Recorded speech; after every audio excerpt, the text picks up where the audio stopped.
بسم اللہ الرحمن الرحیم، ایک نئے پروگرام کے ساتھ آپ کی خدمت میں حاضر ہے۔ وقار گیلانی صاحب آج کل چھٹی پہ ہیں، تو میں نے وقار بھٹی صاحب سے ریکویسٹ کی ہوئی ہے، اور آج ہمارے ساتھ بڑی مہربانی سر، آج ہمارے ساتھ آپ دوبارہ سے موجود ہیں۔ 3 ٹاپکس ہیں جن پہ ہم نے جلدی سے جلدی بات کرنے کی کوشش کرنی ہے۔ ایک تو D G I S P R نے بریفنگ کی، اس میں انہوں نے پولیٹیکل باتیں بھی کی، افغانستان کے حوالے سے بھی بات کی، لیکن ایک نقطہ ہے جس کو میں آپ کی رائے اور اپنی رائے اس میں جو ہے وہ شامل کرنا چاہتا ہوں۔ انہوں نے کہا یہ جو فتنہ الخوارج ہے، اس میں 2021 کے دوران ان لوگوں کو افغانستان سے واپس پاکستان میں آباد کیا گیا، تو اس کی تھوڑی سی میں ڈیٹیل جو ہے وہ آپ لوگوں کے ساتھ شیئر کرنا چاہتا ہوں۔ دوسرا ایشو یہ ہے کہ آج فیڈرل کیبنٹ نے ایک پریزیڈنشل آرڈیننس جاری کرنے کی منظوری دی ہے، جس کے تحت بینکوں کے ساتھ حکومت کا ایک ایگریمنٹ ہوا ہے، اور اس ایگریمنٹ کے تحت حکومت کو 70 سے 75 ارب روپے کا ٹیکس جو ہے وہ 31 دسمبر سے پہلے وصول ہو جائے گا۔ تو جو شارٹ فال کی بات ہم کر رہے تھے اس میں کچھ کمی واقع ہوگی، اس کی ڈیٹیل میں بتاؤں گا۔ اور ایک آخری جو چیز ہے وہ یہ ہے کہ کوئی 1,90,000 لوگوں کو آئیڈینٹیفائی کیا ہے ایف بی آر نے، جو کہ پوٹینشیل ٹیکس ڈاجرز ہیں، جو ٹیکس چوری کے اندر مبینہ طور پہ ملوث ہیں۔ تو اس کے بارے میں بھٹی صاحب مجھ سے کہہ رہے تھے کہ ذرا تھوڑی سی آپ ڈیٹیل بتائیں، بجائے اس کے کہ 1,90,000 کر کے ہم ڈیٹا کی بنیاد پہ آگے نکل جائیں۔ تو بھٹی صاحب، ہم جو ایف بی آر کی 1,90,000 کا ڈیٹا ہے اس سے آغاز کریں گے۔ آپ کہہ رہے تھے کہ میں کوئی سوال پوچھنا چاہتا ہوں، پلیز۔ بہت شکریہ مہتاب صاحب۔ دیکھیں، آپ چونکہ اکانومی کو کور کرتے ہیں تو آپ کے نزدیک اس کی ٹیکنیکلٹیز جو ہیں وہ بہت زیادہ امپورٹنٹ ہوتی ہیں۔ میں ایک عام آدمی کی حیثیت سے میں یہ جاننا چاہتا ہوں کہ جو 1,90,000 افراد کا ڈیٹا جو ہے ایف بی آر نے حاصل کیا ہے، یہ ٹیکس چور کون ہے؟ میں اور آپ تو ٹیکس دے رہے ہیں، ہم تو چوری کرنا چاہیں تو بھی نہیں کر سکتے، کیونکہ ہم ایٹ سورس ہماری تنخواہ سے ٹیکس کٹ جاتا ہے، اور ایک عام آدمی، ایک گارڈ جو ہے جو انڈائریکٹلی ٹیکس دیتا ہے، اس سے زبردستی ٹیکس لے لیا جاتا ہے۔ یہ کون سے مگرمچھ ہیں جن کے نام آپ کے پاس آ گئے ہیں، جن کی شناخت آپ کے پاس آ گئی ہے؟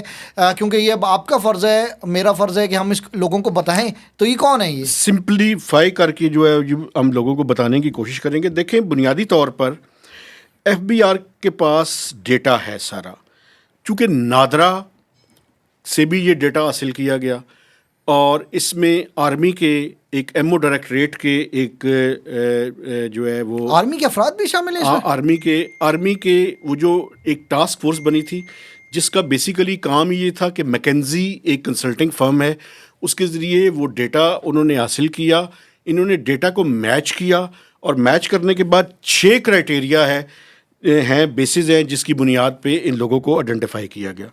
اس میں آپ کو وہ ڈیٹا کی آپ کو بتا دیتا ہوں۔ ایسے لوگ، پہلا کرائٹیریا یہ تھا کہ ان کا کنزمپشن پیٹرن چیک کیا گیا، تو اس کنزمپشن پیٹرن کی بنیاد پہ جن کا بینک پروفٹ جو ہے وہ 13 لاکھ روپے سے زیادہ تھا سالانہ، پہلا کرائٹیریا۔ مطلب جتنے ان کے پیسے بینک میں موجود تھے، اس کے اوپر جو پروفٹ تھا، اگر وہ 13 لاکھ یا اس سے زائد ہے تو ان کو آئیڈینٹیفائی کیا گیا۔ جی۔ دوسرا جو تھا، ایسے لوگ بھی ہیں ویسے پاکستان میں ایسے لوگ بھی ہیں جن کے نام پہ 3 یا 3 سے زیادہ گاڑیاں تھیں۔ ٹھیک ہے سر، اور ان کی ویلیو جو ہے وہ 10 ملین سے زیادہ بنتی تھی، یعنی کہ 1 کروڑ سے زیادہ۔ 1 کروڑ سے زیادہ۔ تیسرا جو ہے، ان کی ٹرانزیکشنز 2 پراپرٹیز کی ہوئی، اور ان کی ویلیو جو ہے وہ 16 ملین سے زیادہ، یعنی کہ 1 کروڑ 60 لاکھ 1 کروڑ 60 لاکھ روپے سے زیادہ۔ ان کے جو وڈرال ہے بینک سے، وہ 3.5 ملین روپیز سے زیادہ، یعنی 35 لاکھ روپے سے زیادہ ان کا جو ہے وہ کیش وڈرال تھی، اور 2 سے زیادہ ان کے بینک اکاؤنٹس تھے۔ اچھا، 5ویں جو کرائٹیریا تھا وہ بڑا امپورٹنٹ ہے۔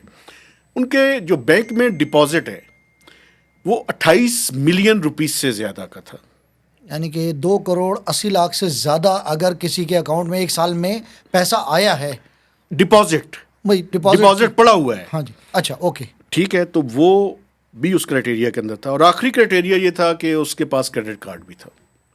ٹھیک ہے. تو یہ 6 کرائٹیریاز کو سامنے رکھ کے انہوں نے 1,90,000 ایسے لوگ آئیڈینٹیفائی کیے جو یا تو ٹیکس فائلر ہیں ہی نہیں یا بہت کم ٹیکس دیتے ہیں. چونکہ پاکستان میں یہ بھی ایک بیماری تھی فائلر اور نان فائلر کی وجہ سے کہ لوگ بہت ہی نامینل نیل انکم شو کر کے اپنی ریٹرن فائل کر دیتے, چونکہ انہیں پتہ یہ تھا یا ان کے ذہن میں یہ تھا کہ کس نے پوچھنا ہے, یہ چیک کس نے کرنا ہے, جو ہم نے ریٹرنز فائل کیے ہیں کسی نے ویریفائی تو کرنا نہیں ہے کسی نے. جی بالکل سر, یہ جو لوگ ہیں 1,90,000, میں انٹرسٹڈ اس میں ہوں, یہ کون لوگ ہیں؟ مطلب یہ کرائٹیریا تو آپ نے بتا دیا, مجھے بتائیں یہ لوگ کون ہیں. اچھا, میں دوسرا آپ کو یہ بتانا چاہتا ہوں, یہ بیسیکلی کاروباری لوگ ہیں بنیادی طور پر. اور دیکھیں ایف بی آر نے ان کی آئیڈینٹی تو شو نہیں کی, لیکن میں آپ کو ایک بات بتا سکتا ہوں, بہت زیادہ کوئی ایسے 38,000 سے زیادہ لوگ آر ٹی او لاہور کے ہیں. اس کے بعد جو آر ٹی او 2 کراچی ہے اس کے کوئی تقریباً 15,000 لوگ ہیں.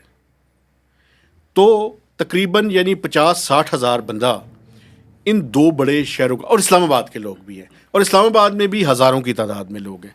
اچھا, آر ٹی او جو آفس ہے وہ مڈل انکم لوگوں کو ڈیل کرتا ہے. ایک ایف بی آر کا آفس ہے جس کو ایل ٹی یو کہتے ہیں, لارج ٹیکس پیئر جو آفس ہے, اس کے کوئی کراچی میں 75 بندے ہیں جن کو آئیڈینٹیفائی کیا گیا. میں سر, میرا سوال آپ سے یہ ہے کہ یہ لوگ بالکل, میں ایز اے لے مین میں آپ سے پوچھنا چاہتا ہوں, یہ جو 1,90,000 لوگ ہیں, اس میں ایک تو آپ نے کہا کاروباری لوگ ہیں, کیا اس میں بیوروکریٹس بھی شامل ہو سکتے ہیں؟ کیا اس میں سرکاری ملازمین شامل ہیں؟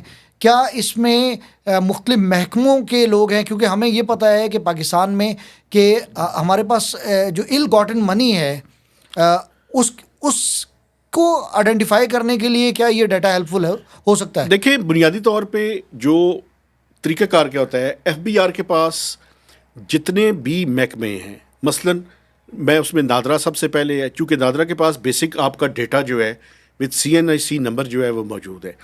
اس میں ہوتا یہ ہے کہ آپ نے جتنی ایکسائز ہے, جتنے بینکس ہیں, جتنی یوٹیلیٹیز ہیں, جتنے سکولز ہیں, ان سب کا ڈیٹا جو ہے وہ ایف بی آر کے پاس آ جاتا ہے. اور ایف بی آر کیا کرتا ہے, اس ڈیٹا کی بنیاد پہ وہ کنزمپشن پیٹرن چیک کرتا ہے. مثلا میں نے کتنی دفعہ ایئر ٹریول کیا, میرے بچے کون سے اسکول میں پڑھتے ہیں, کون سی یونیورسٹی کے اندر پڑھتے ہیں, میری کنزمپشن کو, میری یوٹیلیٹی بلز کتنے آتے ہیں, میں نے جو ہے کتنی دفعہ انٹرنیشنل ٹریول کیا, میرے پاس گاڑیاں کتنی میرے نام پہ ہیں.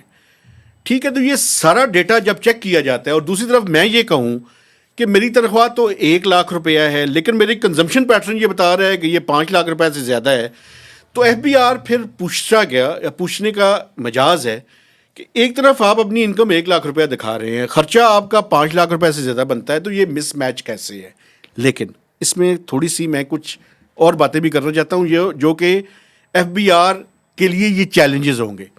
فرض کریں مجھے بھی پوچھا جاتا ہے کہ آپ انکم کم ہے, اخراجات زیادہ ہیں, تو اسی لیے ابھی ایگریکلچر انکم ٹیکس لگایا جا رہا ہے. پہلے کیا تھا, پہلے یہ تھا کہ ایک سرٹن اماؤنٹ سے زیادہ تو ضروری تھا کہ میں اپنی ٹیکس فائلنگ کے اندر اس کو شو کروں, لیکن میں بتا دیتا تھا میری ایگریکلچر انکم ہے جی, جو کہ ایگزمپٹڈ ہے.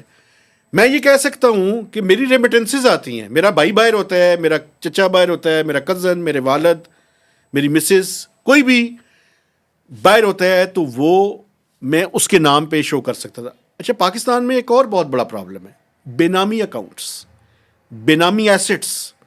لوگوں نے یہ جو بیوروکریٹس کا آپ حوالہ دے رہے ہیں, انہوں نے اپنے نام پہ چیزیں نہیں رکھی ہوئی. ایف بی آر نے اس دفعہ ایک اور اچھا کام کیا ہے, انہوں نے کہا ہے کہ ایک بندہ, مثلا میں ریٹرن فائل کرتا ہوں نا, تو میرے جو جاب نہ کرنے والے بچے اور بیگم ہے وہ بھی فیملی جو ہے وہ ڈکلیئر کریں گے, اور ان کے بھی ایسٹس کو مجھے ڈکلیئر کرنا ہوگا. ایسٹس کو بھی نہیں ہے, وہ تو میں ڈکلیئر کروں گا, ان کی فائلنگ کی ضرورت نہیں رہی.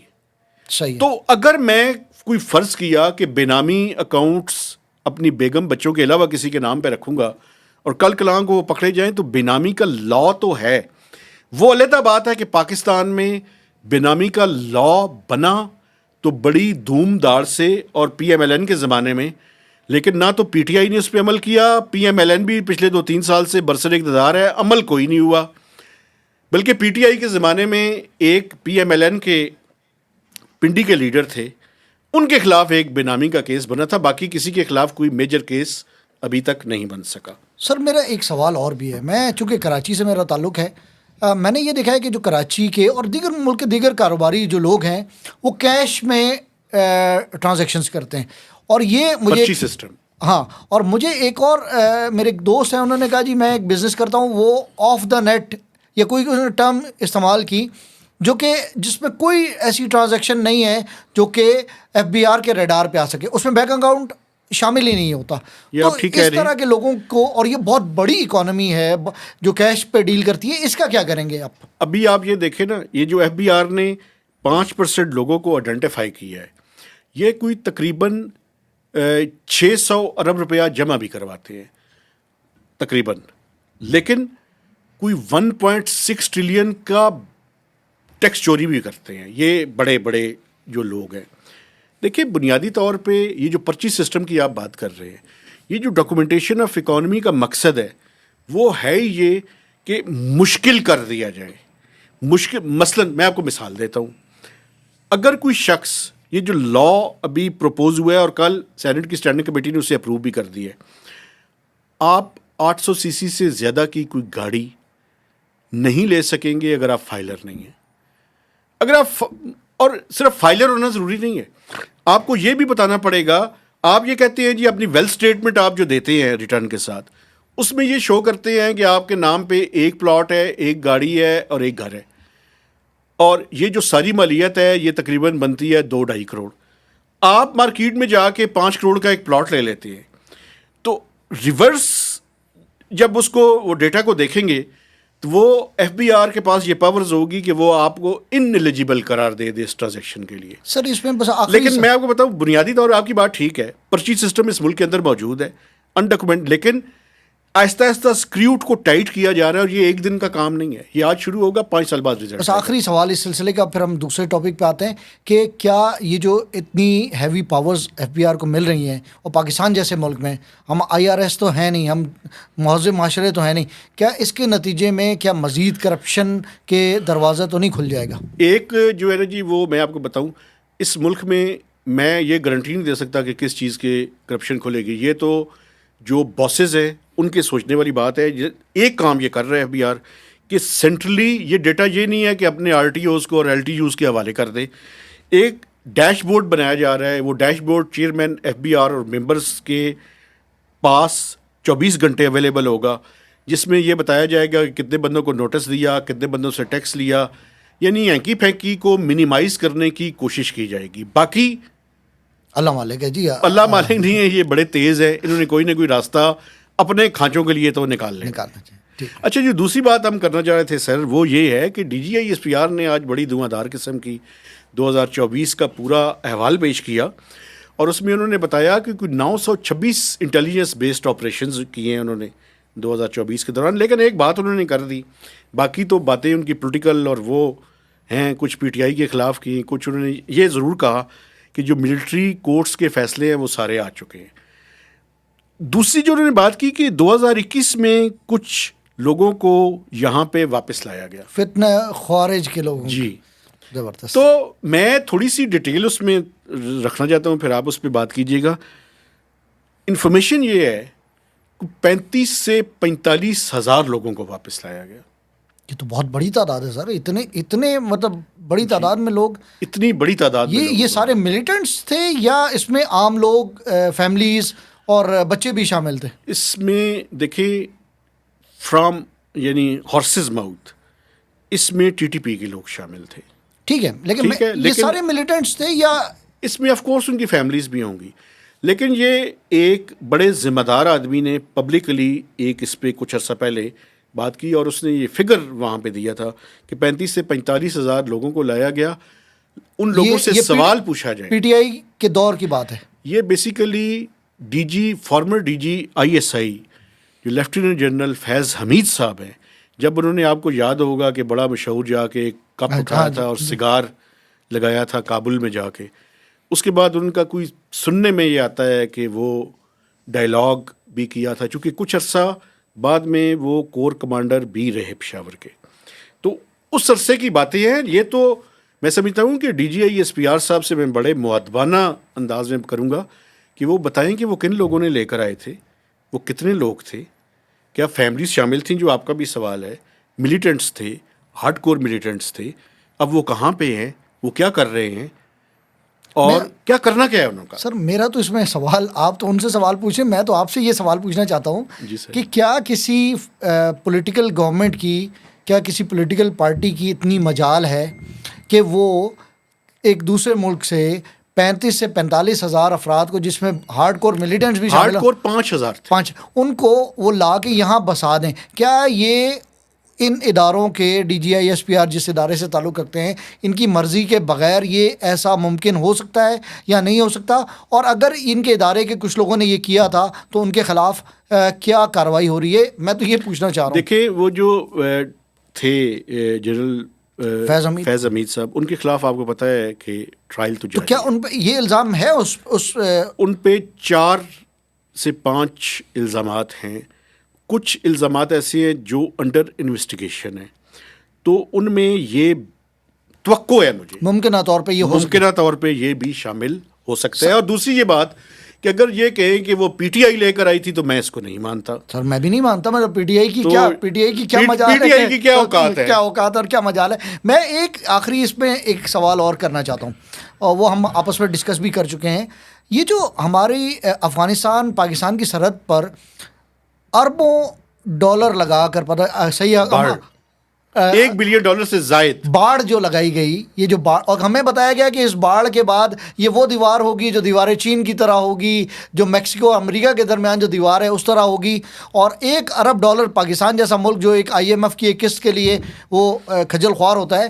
تو یہ اس باڑ کے نتیجے میں کیا انفلٹریشن رکی ہے, اس کے نتیجے میں کیا اٹیکس رکے ہیں؟ اور آپ تو کہہ رہے ہیں کہ یہ انہوں نے بتایا کہ 960 کے قریب جو ہے انٹیلیجنس بیسڈ آپریشن ہوئے, تو اٹیکس کتنے ہوئے, کتنے ہمارے فوجی اور عام لوگ شہید ہوئے؟ دیکھیں آپ کا یہ سوال بڑا ویلڈ ہے, بالکل آپ ٹھیک کہہ رہے ہیں. بنیادی طور پہ یہی وہ سوالات ہیں جو کہ میں سمجھتا ہوں کہ ان کے جوابات بھی آنے چاہیے. لیکن ایک بات ہمیں دیکھیں ماننی بھی چاہیے, بارڈر بہت بڑا ہے, پورس ہے, اور وہ جو باڑ لگائی گئی تھی, میرا نہیں خیال کہ جو پاکستان میں آ کے اتنے منظم آرگنائز انداز میں اٹیکس کر سکتے ہیں, ان کے لیے یہ باڑ کاٹنا کتنا مشکل ہوگا. تو یہ پورے کا پورا $1 بلین کا لون, اس سے اس کے اوپر پھر یہ سوالات, یہی وہ چیزیں ہیں جو کہ ٹرانسپیرنسی کا تقاضا کرتی ہیں. اور آپ کی بالکل آپ ٹھیک کہہ رہے ہیں کہ وہ باڑ لگا تو دی گئی, افیکٹو کوئی نہیں ہے. سر اگر جو ہے میتھ ایمفیٹامین آئس جو ہے وہ اگر اسلام آباد کے پوش علاقوں میں بکتی ہے, کراچی سے لے کر خیبر تک, اور جس کی فیکٹریاں افغانستان اور ایران کے پہاڑی اور علاقوں میں ہیں, اور وہ وہاں سے یہاں چل کے آ جاتی ہے, اگر ہم ایران کی بنی ہوئی پروڈکٹس جو ہیں وہ اسلام آباد میں بیٹھ کے اسمگل پروڈکٹس ہم استعمال کر رہے ہیں افغانستان کی, اور افغانستان تک کی نہیں بلکہ سینٹرل ایشیا کی جو پروڈکٹس ہیں وہ اسلام آباد کے بازاروں میں اگر ہمیں مل رہی ہیں, تو اس کا مطلب یہ ہے کہ یہ جو باڑ ہے یہ جو ہے اس نے وہ مقصد حاصل نہیں ہوا. بالکل ٹھیک کہہ رہے ہیں آپ, بالکل صحیح ہے, وہ مقاصد بھی حاصل نہیں ہوئے, لیکن اسمگلنگ مینیج ہو گئی ہے. تو یہ بات یہاں تک ٹھیک ہے. اچھا آخری بات سر, اگر آپ نے اس پہ کوئی اور بات کرنی ہے تو ضرور کیجیے گا. پریزیڈینشل آرڈیننس جو ہے وہ جاری ہو گیا سر, اور بینکس کے ساتھ حکومت کا ایک طے ہو گیا ہے, جس کے نتیجے میں ایف بی آر کو $70 ارب ملے گا. تو وہ جو 150 ارب کی میں شارٹ فال کی بات کر رہا تھا دسمبر کی, اس میں $70 ارب کی کمی ایکسپیکٹڈ ہے. یعنی تقریباً ابھی بھی 70 سے 80 ارب روپے اس مہینے میں بھی شارٹ فال آئے گا. ابھی شاید اس سے زیادہ بھی ہو سکتا ہے, چونکہ ابھی تک کی جو کلیکشن ہے وہ کوئی بہت اچھی نہیں ہے. 6,009 بلین کا ٹارگٹ ہے فار اینڈ دسمبر, جو آئی ایم ایف کے ساتھ جو ہے حکومت پاکستان نے ایگری کیا ہوا ہے, کمٹمنٹ دی ہوئی ہے. جی بالکل. تو یہ جو 1,90,000 لوگوں کو جو آئیڈینٹیفائی کیا ہے, کیا ان کو نچوڑنے سے یہ ٹارگٹ اچیو ہو سکتا ہے؟ جو چیئرمین ایف بی آر نے کل بتایا ہے سر, اس نے کہا 50 سے, انہوں نے یہ کہا ہے کہ 50 سے 60 ارب روپے کلیکٹ ہو سکتے ہیں, یہ ٹارگٹ ہے ہمارا. اور ابھی تک وہ کہتے ہیں ہم نے آپ کو بتانے میں تھوڑا سا ٹائم لیا, 734 ملین روپیز ہم ان سے کلیکٹ کر بھی چکے ہیں. 734 ملین, 1 بلین کے لگ بھگ. لیکن ابھی بڑا لمبا یہ تو سفر ہے. پینٹس ہیں سر, یہ تو بالکل. تو یہ بینکس سے, اور بینکس کا میں تھوڑی سی ڈیٹیل آپ کو بتانا چاہتا ہوں. پروگرام لمبا نہیں, کافی لمبا ہو گیا ہے. اس سے پہلے سلیبز بنے ہوئے تھے. ان کے سلیبز پہ چونکہ آپ کو پتہ ہے حکومت بڑی ڈیسپریٹ بارور تھی, سب سے زیادہ پیسے یہ حکومت کو ہی دے رہے تھے بینکس, تو ان کے مختلف سلیبز تھے. کوئی 40% سے لے کے 55% تھا. اب ان کا یونیفارم ریٹ کر دیا گیا ہے, تو 39 سے بڑھا کے 44% کر دیا گیا. تو 5% زیادہ ان سے ٹیکس لینا جو ہے وہ حکومت ہے. اور حکومت کو یہ توقع ہے کہ 70 سے 75 ارب روپے اس کے نتیجے میں بائی اینڈ دسمبر جو ہے ایڈیشنل بینکس کا جو پروفٹ ہے اس سے انہیں ایڈوانس ڈپازٹ ریشو کے اوپر جو ہے وہ ایف بی آر کو وصول. مجھے بس اس پہ ایک سوال ہے اور اس کے بعد ہم اس کو وائنڈ اپ کرتے ہیں.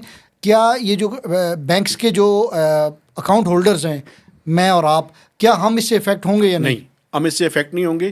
یہ ٹیکس بیسیکلی جو بینکس کے پروفٹ کے اوپر ٹیکس ہے. اور یہ پروفٹ کیوں ہے؟ یہ ڈپازٹرز کی منی سے تو ہے ہی, ڈپازٹرز کو اس سے افیکٹ نہیں ہوگا.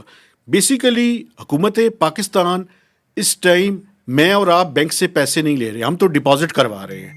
حکومت پاکستان سب سے زیادہ پیسے لے رہی ہے بینک سے, چونکہ اس کی بجٹ کی فائنینسنگ کی ریکوائرمنٹ بہت بڑی ہے. بلکہ پرائیویٹ سیکٹر کے لیے تو پیسے ہی نہیں بچتے. اور یہ بینکس جو ہیں ان کے سی ای اوز آج کل گولف کھیلتے ہیں. حکومت کو پیسے دیتے تھے چونکہ انٹرسٹ ریٹ بڑا زیادہ تھا, اس کے بعد گولف اور یہ انجوائے کرتے تھے, کلب جاتے تھے. آپ کا کراچی میں میرے خیال میں سندھ کلب ہے, جم خانہ. ایک میں آپ کو کراچی مجھے یاد آ گیا, آپ کو پتہ ہے وہاں پہ عجیب عجیب چیزیں لکھی ہوئی تھیں, dogs and womens are not allowed. وہ پرانی بات ہوگی, اب تو میرا خیال ہے انہوں نے کتوں کو الاؤ کر دی ہے. لیکن یہ عجیب سی بات تھی, میں گیا تو حیران رہ گیا میں. جی ہاں بالکل.